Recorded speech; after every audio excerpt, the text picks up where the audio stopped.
Hi, I'm Suzanne for Rogers Gardens, and I'm here to discuss today yearly rose care and bringing up some of the things that might come about.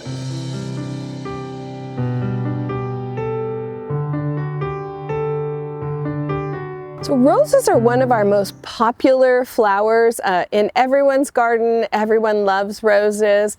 The one thing that people are maybe a little bit worried about is how much maintenance is this rose going to be? Roses are a wonderful plant for the garden. There are so many different varieties, from little carpet roses, shrub roses, hybrid tea roses, and climbing roses.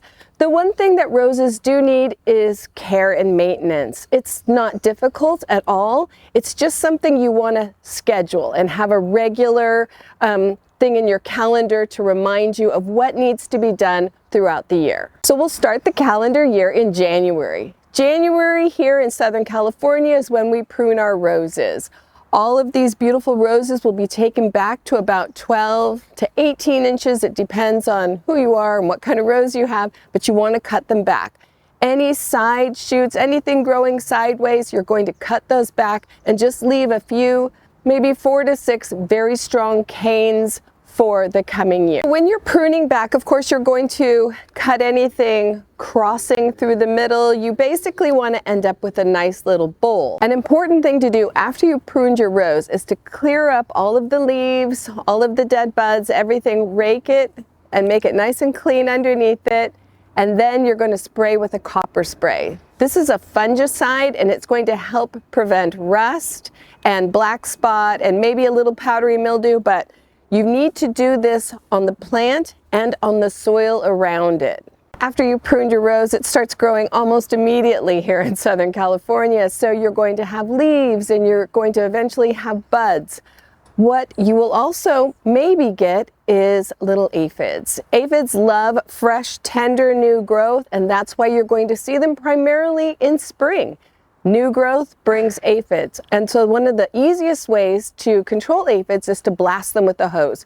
Go through your roses and just blast them every day or two. That's going to help you with aphids, and if you find an infestation, you can easily use an insecticidal soap. Around this time of year, you might also find spider mites, and this blasting of water is going to help with that. I think the thing you want to remember with roses is, with like a lot of plants, just keeping an eye on them, walking by them, blasting them with a hose every couple days, seeing what's going on with them is going to help prevent a worse infestation later. Another thing that we find happens a lot here along the coast is powdery mildew.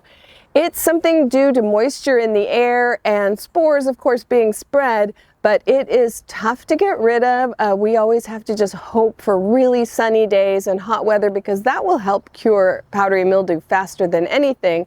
But the most important way that you can help at home is to never water the leaves. Never sprinkle water on the plant, even though I just told you to blast the plant with a hose. That's when you see aphids, or it's going to begin that. But as your rose is slowly growing out, you want to make sure that you're only watering at the base, using a bubbler, using drip lines, or when you're using the hose, just water at the base of it.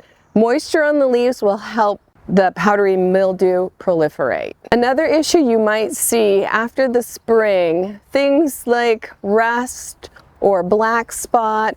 These are problems. They are fungal, so bacterial. You want to use maybe a copper spray on it, but the best thing you should do is, when you see rust on your rose, you're going to defoliate it. That means take each and every leaf and flower off of it. You're going to just pull them off like this, and then you're going to spray it with a copper spray or another kind of fungicide. You can use neem, but just make sure you use 100% neem. Anything less than that is not really as effective, but you want to make sure to use some sort of fungicide, bactericide, so that you can prevent it from coming back, and spray the ground as well. Okay, summer is here. Your roses are just going gangbusters. They look fantastic, and suddenly you notice their leaves look like Swiss cheese. That means that the rose slug or sawfly larva has arrived. This is pretty common when the weather warms up. It's not a caterpillar, it is a larva of a fly, and so you cannot use something like BT on it. You're going to want to use a product with spinosad, and you're going to spray the leaves top and bottom if you can.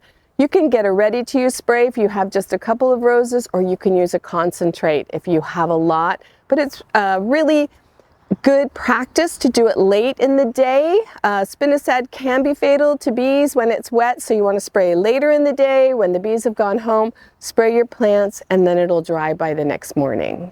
One of the best ways to prevent trouble with your roses is to just follow the calendar year. So you're going to prune in January. When you prune, lay a little compost down, feed a little fertilizer, give it some Epsom salts to help green it up, and give it a little shot of magnesium.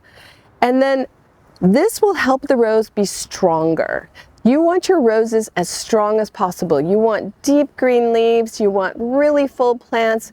This means the plant is strong, and it can actually fight off pests and diseases better. So using that compost occasionally, making sure you fertilize regularly with an organic fertilizer. These are the best because they're very easy on the plant, and if you use them regularly, that plant is just going to maintain a really good balance of good health. Also, make sure that your roses have 6 to 8 hours of sunlight every day. Roses, they'll bloom with less sunlight, but they won't be as healthy as they possibly can. They might stretch towards the sun. Some roses will do okay with a little bit of shade, but for the most part, roses really want at least 6 hours of sun to look their best. Also, water them regularly. You want to water them deeply, so maybe down 6 to 8 inches deep of the soil, getting it really wet, and then watering it maybe 1 or 2 more times during the week. Just maintain, again, this balance of everything. Roses really like just steady maintenance. Finally, the last bit of maintenance is something probably why you planted the roses in the first place, is regular pruning. While it's blooming, you can prune it back to here, bring the blooms into the house. It's also going to be you're going to prune for future look of the plant. A lot of people have a lot of rules for roses, but I think just prune it so that you know what's going to come in the future, how you can promote more blooms, keeping that kind of bowl shape at the bottom, letting a lot of air go into the center of the plant. You want a lot of ventilation going through there. It's very important for the rose's health, but also pruning back keeps your rose at a really good height for your garden. If you want roses taller, let them get taller. If you like them nice and short and tight in front of a little fence or something, that's perfect as well. I hope this wasn't intimidating. All this information really is just a schedule of roses, knowing pruning in January, aphids in spring, little things that come throughout the year. It's a very seasonal thing. It's very easy to get on top of and just to take care of it. Other things that you might need with roses, a really good set of pruners. It's really fun. It's really easy to take care of roses as they grow larger. If you have climbing roses, you might want a larger one like a lopper. And of course, you're going to want some rose gloves because roses do have thorns. I'm Suzanne. That's it for me. Please come visit us at Rogers Gardens. Follow us on all of our social media channels, and don't forget to subscribe to our YouTube channel because that is where all of the information is. I'll see you next time.